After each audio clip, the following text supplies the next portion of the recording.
Дни шли за днями, хорошая погода чередовалась с плохой, а Танюха, бушкрафтер-одиночка, упорно занималась своей хижиной и печкой, готовилась к зиме. Да, ребята, на самом деле, казалось бы, печь небольшая, и дело это должно было быть быстрым, но это на самом деле казалось. Работа с глиной требует времени, так и получалось, что дни шли, а печка строилась медленно, шаг за шагом, кусочек за кусочком, этап за этапом. Кстати, для тех, кто постоянно мне пишет комменты, вот бы хижину обмазать глиной, было бы классно. Ребята, в данном случае хижину обмазать глиной невозможно. Не тот каркас, не те материалы. На такой хрупкий тростник лепить глину, это было бы в корне неверный и напрасный труд. И потом, вы когда-нибудь пробовали добывать глину? Нет? Ну вот. Глину добывать трудно. Мне пришлось выкопать яму большую и в ней лопатой ковырять эту глину, таскать ее. Это очень длительный, трудоемкий и на самом деле неоправданный процесс в плане постройки хижины. Ведь все же у меня нет настолько много свободного времени, чтобы ввязываться в настолько серьезные, долговременные, трудоемкие проекты. Пожалуй, вот эта печка – это самое серьезное строение на данный момент. И я больше чем уверена, что многие из вас сделали бы и правильнее, и красивее, и лучше, и быстрее, и так далее, и тому подобное. Но у меня получилось то, что получилось. Как обычно, печь буквально сама строила себя. Да, у меня много ошибок, я не выровняла как следует основание, использовала при строительстве только глину и растительные остатки. Песок я не использовала, потому что в свободном доступе в природном его у нас нет. Но есть глина, есть солома. И вот эти материалы пошли на строительство. Также кое-где я использовала бечевочку. Как обычно, сама печь мне подсказывает, как ее строить. Например, вначале, для того, чтобы просох слой глины, я разжигала небольшой костерок. Через время я поняла, что костерок не обязателен. Плотное плетение само по себе помогало выкладывать глину слой за слоем. В день я делала где-то один замес из 3-4 ведер глины. Плюс туда добавляла всякие растительные остатки. В основном остатки тростника, который образовался при строительстве хижины. Это такая труха растительная. И так слой за слоем. На следующий день я приходила, глина слегка подсыхала, я ее приминала еще дополнительно, уплотняла, выравнивала всякие неровности. У меня так всегда в строительстве. Непонятно, хижина сама себя строит или я ее строю. Чувал сам строится или я его строю. На самом деле я не просто обмазываю глиной. Каждый день я прихожу и как бы выравниваю работу предыдущего дня. То есть сперва как бы грубая идет намазка, а на следующий день я уже что-то выравниваю. Глина как раз становится более пластичной. Вот она, вчера я когда в обед где-то тут замазывала. Сегодня я довыравниваю. На свежий взгляд лучше видно, где что. Где может быть ямочка, где какая-то выемка, где какой-то сучок ненужный, веточка торчит, убрать. Где-то может быть укрепить конструкцию.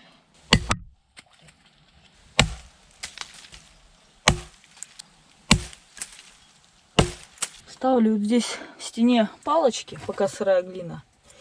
И сделаю потом полочку, на которую можно будет... Кстати, палочки не вставляются. Сделать подвес деревянный. Ну, ветку там ложить, либо металлический прут.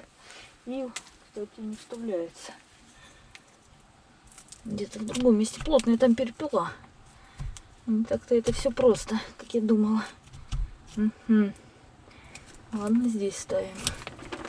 где вставляется полочка. И здесь, наверное, вот вставляется. Вот так вот. Делаем полочку. Итак, пробовала замешивать глину разными способами. Совочком, лопатой. Но лучше всего получается ее вот так вымесить, как тесто, руками. То есть берешь небольшую партию. На самом деле я вот эту глину, тут партия у меня 3-4 ведра, я замачиваю где-то вечером, днем, и потом днем же прихожу. То есть партия замачивается глины от 12 до 24 часов в итоге. И потом я уже добавляю вот эту мочмалу, растительную труху тростниковую, и уже руками конкретно перед выкладыванием уже вот так промешиваю. Именно небольшие партии. Вообще сейчас начнется самый сложный этап строительства, а непосредственно обмазывание дымохода. И вот сейчас, насколько достанут мои ручки, я буду пытаться замазать дымоход. Потом не знаю, с головой сюда залезать или как. Ну, пока насколько достаю, настолько достаю. Так. Эта палочка явно лишняя. Тут будет самый-самый измазюкальный процесс. Чистенько мне тут не остаться. Для тех, кто думает, что я остаюсь чистой во время работы. Это совершенно не так. Руки я, конечно, мою перед тем, как брать камеру. Но тоже вот, это я слегка помыла, чтобы камеру взять. А так по локоть, руки, штаны, все грязное. И сейчас я хочу из этой травы сделать щетку для затирания печи. Связываю примерно в середине веревочкой. Напоминаю, трава это очень острая, поэтому я работаю в перчатках. Это не очень-то удобно. Так. Максимально плотно сматываю.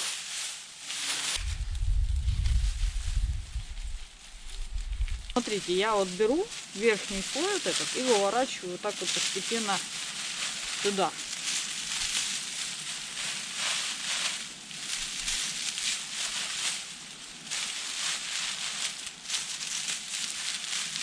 Так вот. Так вот. И вот так.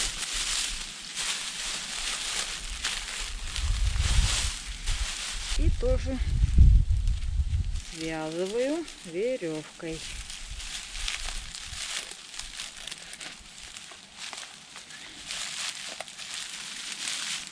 И еще в одном месте свяжу, чуть повыше. Здесь.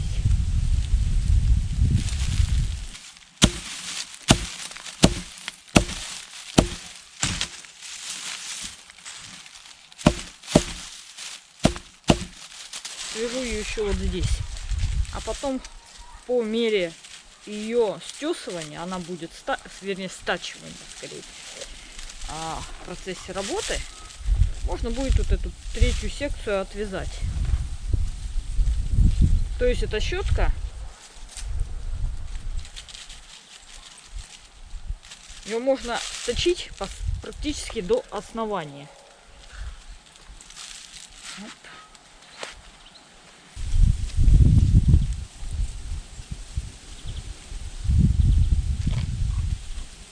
Ну и все, щетка готова.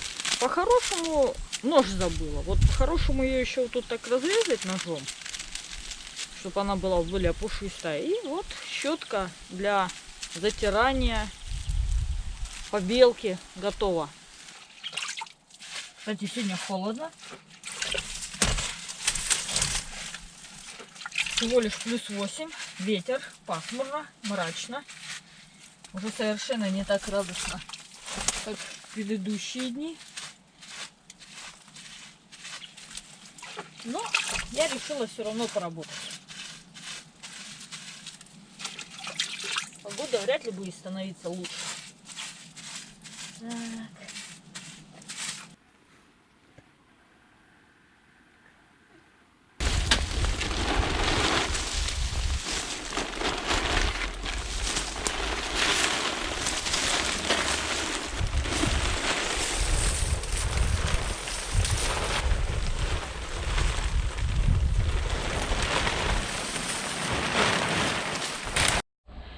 Итак, приступаю к самой сложной части работы по печке. Это к обмазыванию глиной внутренней части трубы. Подлезть к этой части очень сложно. И я намастила какую-то фиговину сбоку от печки. Протискиваюсь как-то там в промежутке в крыше. И как-то там с трудом дотягиваясь, вымазываю трубу глиной. А глину я положила на старую металлическую крышку рядом, чтобы не соскакивать 100 раз вниз за глиной, а потом подниматься это сложно, протискиваться, вот это подниматься, всю эту операцию делать.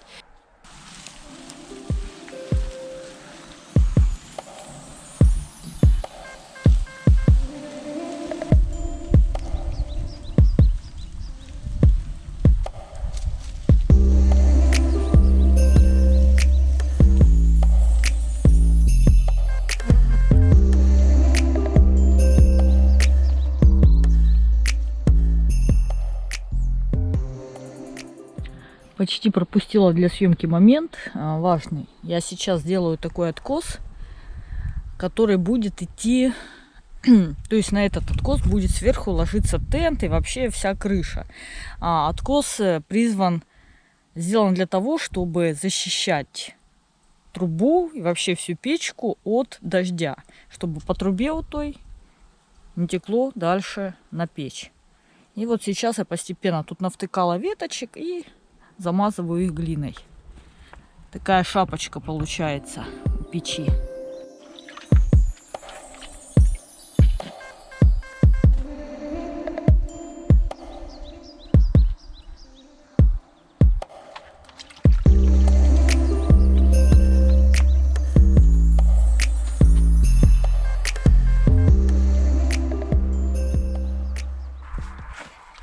Ну и в тему того, можно ли остаться, ну короче, чистой.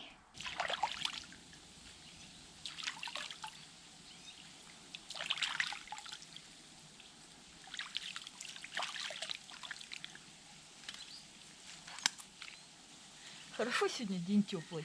Сегодня, кстати, наверное, последний такой теплый день, бабье лето. По прогнозу 23 градуса тепла. Обалдеть. Я уже думала, такого дня не будет.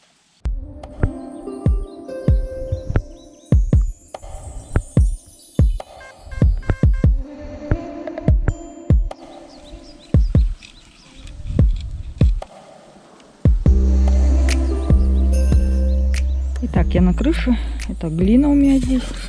Тут я стою на такой подпорке над землей. Здесь я положила такую, прицепила палку, в которую я могу упираться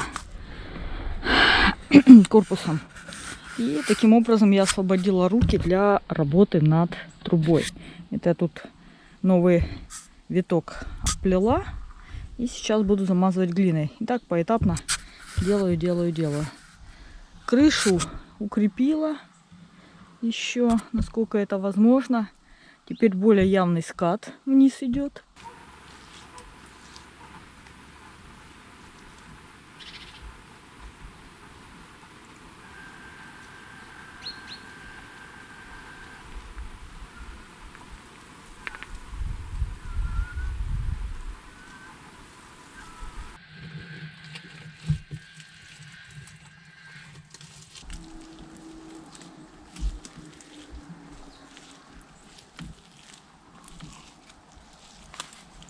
Понимаете, обратную сторону я делаю практически вслепую.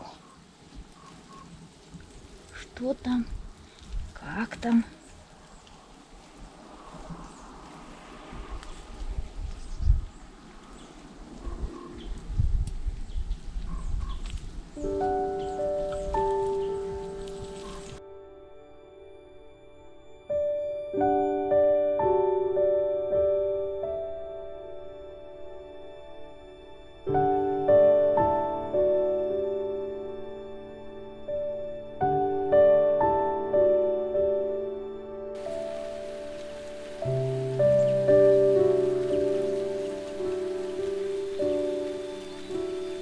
На ушки, что на печи, можно ставить вот свечу, можно класть спички.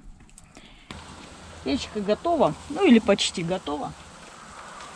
И торжественное зажигание. Это не первый огонь, но это первый огонь в печке со всей трубой, со всем дымоходом.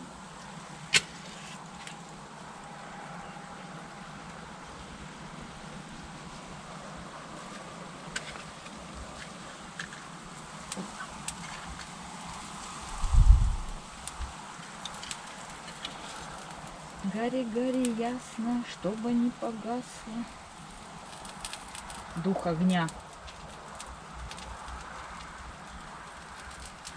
Духу печи.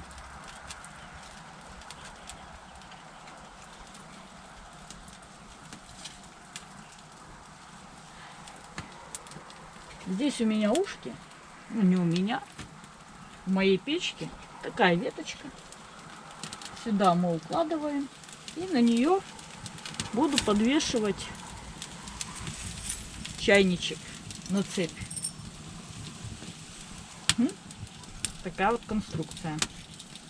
Оба. Отлично, так, наверное, даже. Конечно, печь еще не полностью завершена. Где-то что-то надо будет подровнять. Потом я ее хочу побелить. Вокруг печи хочу сделать площадку из камня и потом замазать ее глиной. Но это потом, со временем, после того, как накрою крышу. Сейчас эта площадка просто будет мешать накрывать крышу. Здесь ходить надо и как бы не очень удобно будет.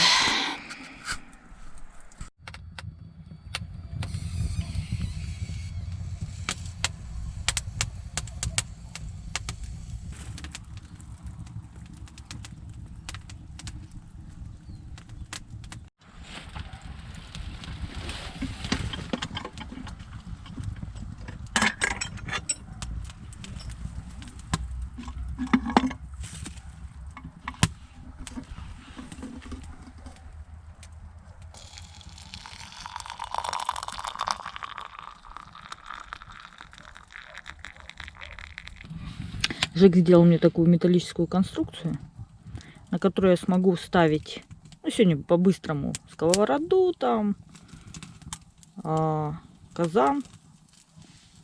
В общем, все, что мне надо для готовки. Ну, сегодня я решила обойтись без посуды, просто вот на огне пожарю.